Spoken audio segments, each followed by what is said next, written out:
When someone adopts a pattern of excessive friendliness, often rooted in people-pleasing behavior, the biological cost is not just emotional, it's physiological. At the core of this reaction is the autonomic nervous system, specifically its two main branches: the sympathetic nervous system, which mobilizes the body in response to perceived threat, and the parasympathetic nervous system, which supports calm, digestion, and recovery. When an individual is overly agreeable or too friendly in situations that warrant assertiveness or boundary setting, they are not acting from a place of true safety or calm. Rather, they are activating a less discussed but deeply ingrained response known as the fawn response.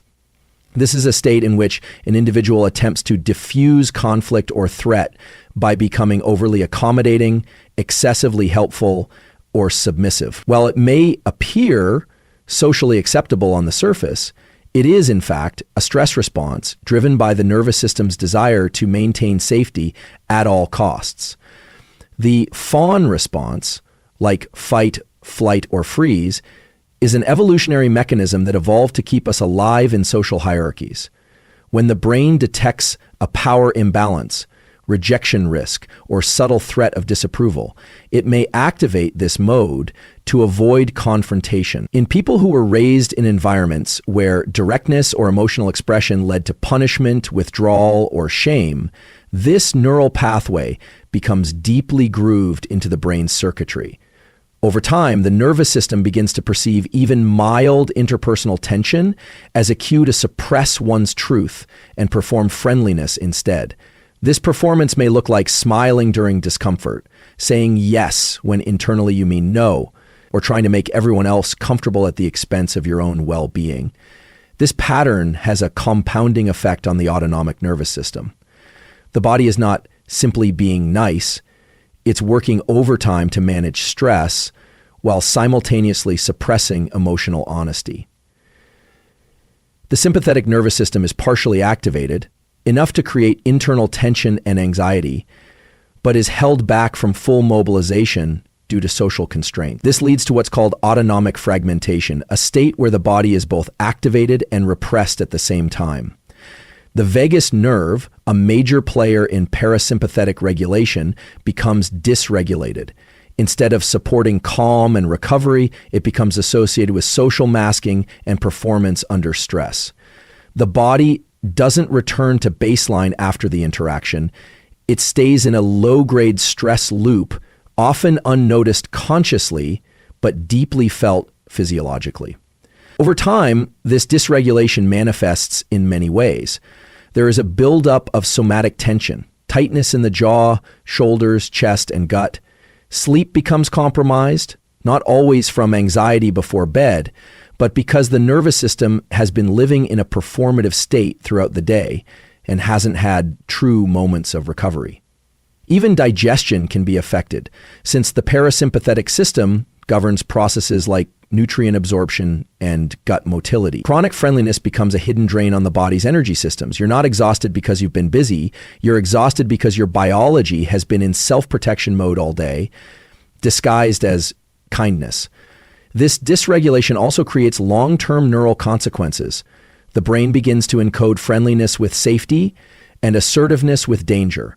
This rewiring makes future boundary setting feel neurologically unsafe. The prefrontal cortex, which is responsible for decision-making and social judgment, begins to override somatic signals of discomfort to maintain approval from others. This is especially dangerous because it creates cognitive dissonance. The body signals discomfort, but the mind justifies the behavior as necessary or polite. Over time, this disconnect leads to burnout, resentment, and sometimes even identity confusion. The individual loses touch with their own internal compass because their nervous system has been trained to prioritize relational smoothness over internal truth. It's critical to understand that this isn't a matter of personality or morality. It's a matter of neurobiology. The more a person defaults to excessive friendliness under stress, the more this pattern becomes entrenched as a survival strategy. Neuroplasticity ensures that frequently used circuits become stronger and faster, which means that people who habitually use friendliness to navigate discomfort are biologically more likely to do it again in the future. This hardwires submissive behaviors into the brain's stress response system, making it increasingly difficult to act from a place of authentic calm or confidence. When someone consistently engages in excessive friendliness, especially as a strategy for maintaining social approval, what is often occurring beneath the surface is a repeated hijacking of the brain's dopamine system. Dopamine, often misunderstood as the pleasure chemical, is more accurately described as the neurotransmitter of motivation and anticipation. It plays a central role in reinforcing behaviors that the brain deems valuable for survival or reward. In a healthy system, dopamine surges in response to progress toward meaningful goals, skill acquisition, or overcoming challenges. But in the context of chronic people-pleasing or social over-accommodation, dopamine is no longer linked to internal mastery. Instead, it becomes tethered to the reactions and approval of others, creating a fragile and externally sourced reward loop. This creates a dependency on what neuroscientists call social dopamine hits. Each time someone validates you, praises you, or simply doesn't reject you after you've overextended your friendliness, your brain registers a dopamine release. That chemical response becomes positively reinforcing the behavior. Over-agreeing, suppressing your needs, smiling through discomfort gets coded as something that leads to a reward. Over time, your brain doesn't just hope for approval, it expects it. And when that approval doesn't come, the absence of dopamine creates a subtle withdrawal-like response. Anxiety, insecurity, and a compulsive need to fix the interaction or make others comfortable again. What was once a conscious choice becomes an addictive behavioral loop, neurologically reinforced through repetition and chemical reward. At the level of circuitry, this shifts motivational pathways from intrinsic to extrinsic. Intrinsic motivation is when your behavior is driven by internal values, curiosity, or purpose. It activates deep networks in the prefrontal cortex and striatum that support long-term planning and identity. Extrinsic motivation, on the other hand, is driven by outcomes like praise, attention, or acceptance. When friendliness becomes a means to chase extrinsic approval, the brain deprioritizes self-respect and replaces it with approval seeking. Dopamine neurons begin to fire in anticipation of how others will respond, not in response to whether your actions align with your core values or needs.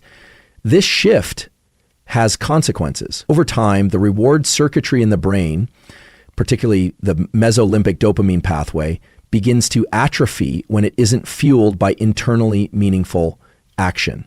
You feel empty after interactions that appear socially successful. You wonder why being liked doesn't feel like enough. This is because the dopamine that arises from external validation is short-lived and surface level. It lacks the depth and integration of dopamine that comes from accomplishing something hard, standing in your truth, or making decisions that align with your internal compass. The brain knows the difference between dopamine generated from authenticity and dopamine generated from performance. One sustains you, the other depletes you. Additionally, this constant reach for external dopamine erodes self-trust. The brain begins to reference others for behavioral cues rather than referencing internal sensations or beliefs. This becomes particularly dangerous in situations that require conflict, clarity, or leadership. Instead of asking what feels right in this situation, the dopamine-addicted brain asks, what will make them approve of me? This external orientation weakens the executive control networks in the brain that are essential for emotional regulation, boundary setting, and long-term decision-making. Over time, the very structure of your self-perception shifts, not because you've changed, but because your neurochemistry has been trained to prioritize acceptance over authenticity. What often emerges from this cycle is not just burnout or exhaustion, but emotional confusion. You may find yourself unable to explain why you're so drained after social situations where you were kind, pleasant, and liked. But the drain is biochemical. Each act of inauthentic friendliness costs dopamine and fails to replenish it with true internal reward. The result is a cycle of performance and emptiness. The nervous system keeps pushing for connection, but the connections are shallow because they are built on performative cues rather than genuine engagement. The more you rely on friendliness as a tool for regulation and reward, the more distorted your internal signals become. You may lose the ability to discern when you're acting from truth or from the need to avoid disapproval. And because the dopamine system is malleable through neuroplasticity, every time you reinforce this external validation loop, the brain becomes more efficient at executing it and more resistant to alternatives. The basal ganglia, the region responsible for habit formation, begins to encode social approval as the ultimate goal of interaction. This means that any behavior that risks rejection, even if it's authentic, is subconsciously marked as a threat to your neurochemical stability. The cost of authenticity then feels higher than the cost of self-suppression. And in this way, excessive friendliness becomes a chemically enforced identity, one that robs the brain of the deeper satisfaction it could achieve by aligning action with internal truth rather than external reward. Excessive friendliness often stems from a deep unconscious pattern of over-attunement to others. At the core of this neurological behavior is the mirror neuron system, a set of brain circuits that allow humans to simulate the mental and emotional states of others. These neurons fire both when you perform an action and when you observe someone else performing the same action. In essence, they are designed to help the brain mirror what it sees, enabling empathy, learning through imitation, and coordinated social interaction. However, in individuals who are chronically too friendly, meaning they suppress their own needs, opinions, or discomfort to maintain harmony, this mirror system becomes excessively active and dominant, often at the expense of identity formation and self-expression. When the brain is continually focused on the feelings and expectations of others, the mirror neurons remain hyper-engaged. This means the nervous system spends an unusual amount of energy trying to predict how someone else might react, how to make them comfortable, or how to avoid their disappointment or disapproval. The person becomes neurologically wired for reflection rather than assertion. Instead of originating thoughts, they echo them. Instead of setting emotional tones, they absorb them. Over time, this behavior becomes not just habitual, but deeply embodied. The body tenses in the presence of potential disapproval. The face automatically smiles to appease, and the voice softens or raises to match perceived social expectations. The individual becomes a social chameleon, trained by their brain to mirror everyone but themselves. This can be traced back to early developmental patterns. For individuals raised in environments where emotional expression was risky or where love was conditional upon behavior, the mirror neuron system learned to be on high alert. If a parent was unpredictable, critical, or withdrawn, the child learned to read micro-expressions, tone, and mood changes with extreme sensitivity. That early wiring becomes a survival strategy. Mirror the caregiver's state to avoid rejection or punishment. But the brain doesn't outgrow this just because the body matures. Unless actively reconditioned, that pattern persists into adulthood, shaping how relationships are navigated, how conflict is handled, and how identity is expressed or suppressed. The long-term neurobiological impact of this excessive mirroring is the suppression of what neuroscientists refer to as self-agency. Self-agency is the brain's capacity to initiate action from internal desire, to choose behavior based on one's own beliefs rather than on expected social outcomes. This ability is closely tied to networks in the medial prefrontal cortex, regions responsible for internal narrative, values, and decision-making. When mirror neurons dominate the social landscape of the brain, these self-agency networks are underused, sometimes even stunted. You begin to experience your relationships as performances, your choices as compromises, and your personality as a projection instead of a core. The cost of this imbalance becomes even more evident during emotionally charged situations. When the mirror system is overactive and the self-agency system is underdeveloped, the person becomes emotionally porous. They absorb the moods and tensions of others so thoroughly that their own feelings become muddled or inaccessible. In high-stress environments, this can lead to emotional shutdown as the brain struggles to reconcile its internal needs with the simulated states of others. It's not uncommon for individuals who are excessively friendly to experience chronic inner confusion, difficulty making decisions, and even somatic symptoms like fatigue, migraines, or digestive issues. This is because their nervous system is essentially stuck in a loop of social simulation, unable to return to its own baseline. Additionally, excessive activation of the mirror neuron system without a strong counterbalance from internal regulation networks leads to a decrease in what's called emotional granularity, the ability to recognize and name your own emotional states with specificity. Instead of being able to say, "I feel frustrated because my boundary was crossed," a person might simply feel general unease or guilt and then try to resolve it by being even more accommodating. This mislabeling of internal states is not just a psychological issue. It's a result of neural patterns that reinforce external scanning over internal sensing. Eventually, this imbalance can result in the person being well-liked but rarely known. Relationships become shallow, not because the individual lacks depth, but because they are neurologically conditioned to keep that depth hidden.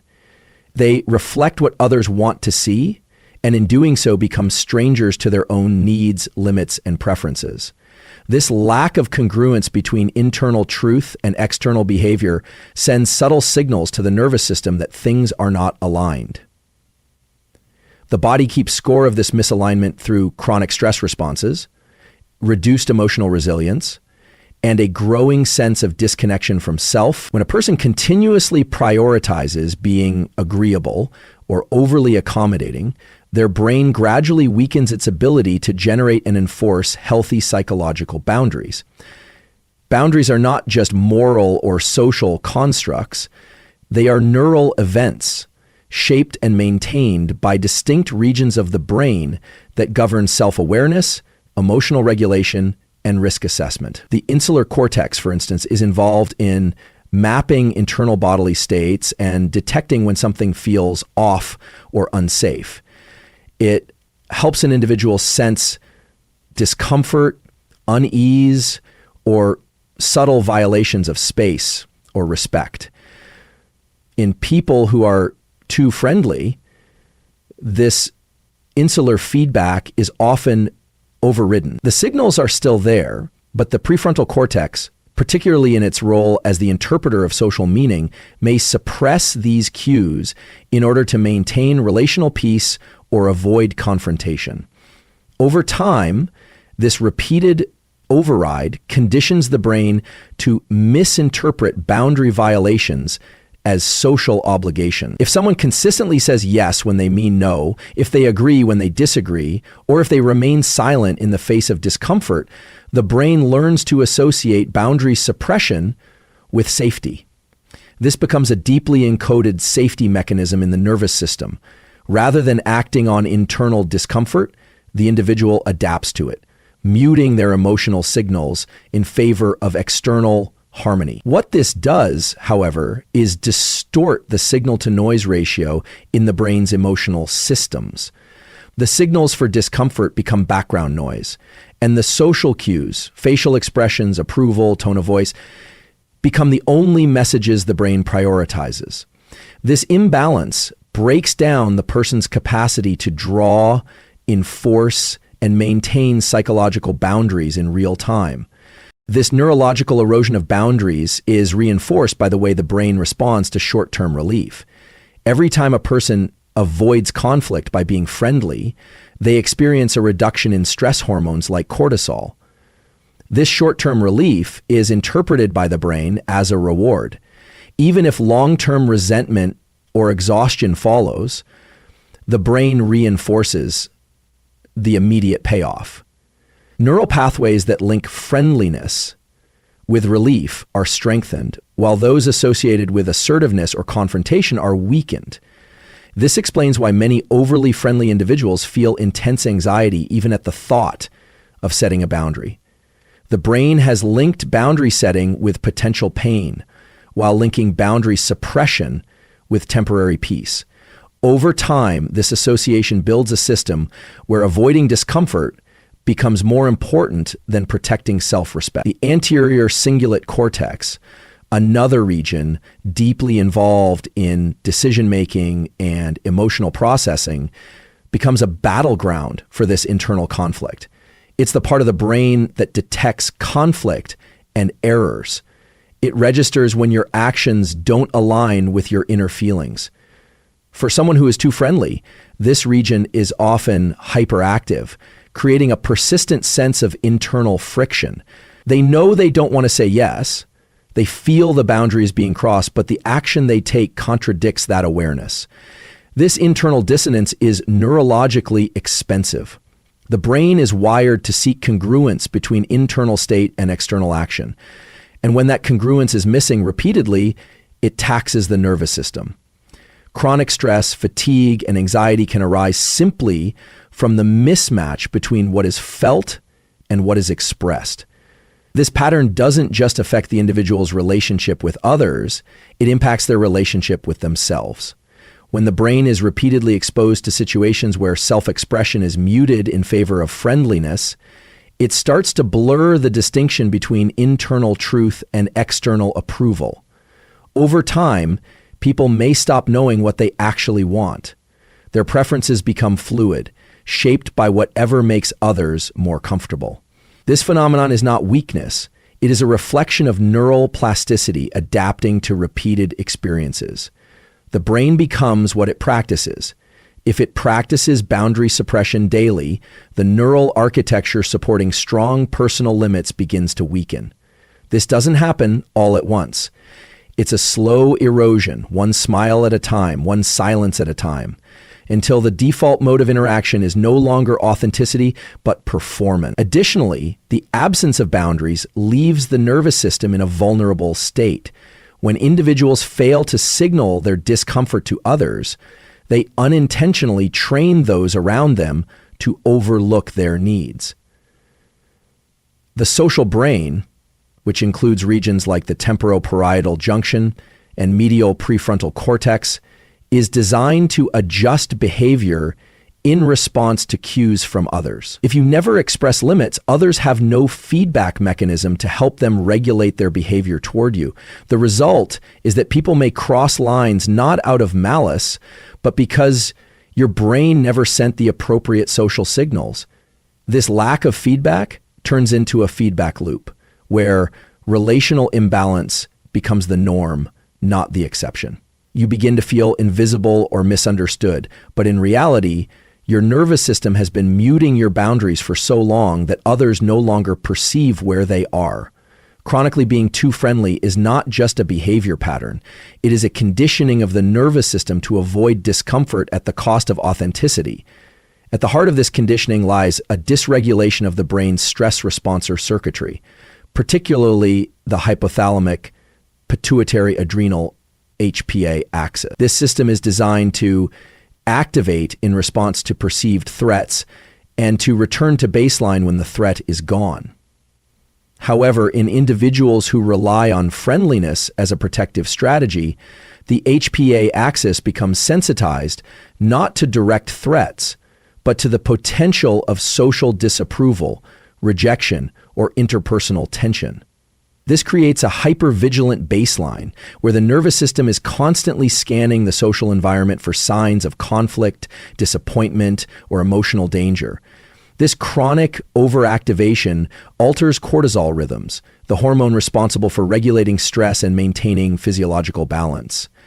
In a healthy system, cortisol spikes during acute stress and tapers off as the body returns to homeostasis. But when friendliness is used to preemptively manage perceived threats, Cortisol levels can remain subtly elevated throughout the day, even in seemingly neutral social situations. The brain and body begin to perceive social interaction itself as something that must be managed, controlled, or softened through performative behavior.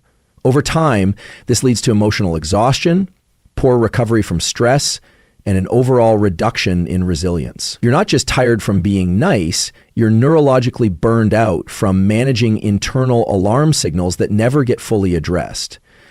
This cycle is further reinforced by the brain's predictive processing systems. The brain is constantly making predictions about what's likely to happen next based on past experience. For someone who has learned that being too direct, honest, or assertive leads to disconnection, discomfort, or even punishment, the brain encodes those outcomes as highly probable. So when the opportunity for authenticity arises, whether it's giving a real opinion, saying no, or showing emotional truth, the prediction system floods the body with anticipatory anxiety. This is not simply a psychological fear of being disliked. It is a neurological forecast that acting authentically is dangerous. The brain fires up the insular cortex, amygdala, and anterior cingulate cortex to prepare for social pain. This pain is anticipated before anything has even occurred, and the system is so averse to it that it instinctively chooses the safer path of excessive friendliness. What complicates this even more is the role of oxytocin, a neuropeptide often associated with bonding, empathy, and trust. Oxytocin can have dual effects. In safe, reciprocal relationships, it facilitates closeness and emotional openness. But in people who are chronically too friendly, oxytocin can actually heighten attachment even in asymmetrical or imbalanced relationships. The brain may release oxytocin in moments of approval, creating a biochemical reward for behavior that undermines personal boundaries. This fosters a loop in which friendliness is chemically linked to feelings of connection, even when that connection is not mutual or healthy. You may feel emotionally attached to people who don't truly see you, simply because the act of being friendly triggered your bonding system. At the same time, neuroplasticity ensures that whatever you practice repeatedly becomes embedded in the brain's structural wiring. If you habitually suppress your truth to be liked, if you reflexively smile through discomfort or agree to things that drain you, those pathways become dominant. The dorsolateral prefrontal cortex, the region responsible for inhibitory control, strengthens its suppression of authentic impulses. You don't just choose friendliness anymore. It becomes automatic. The brain's default wiring shifts to prioritize peacekeeping over self-expression. And because this response is embedded in the nervous system, it often feels involuntary. You smile without thinking. You accommodate without pausing. You say yes before your body has even had a chance to register whether that's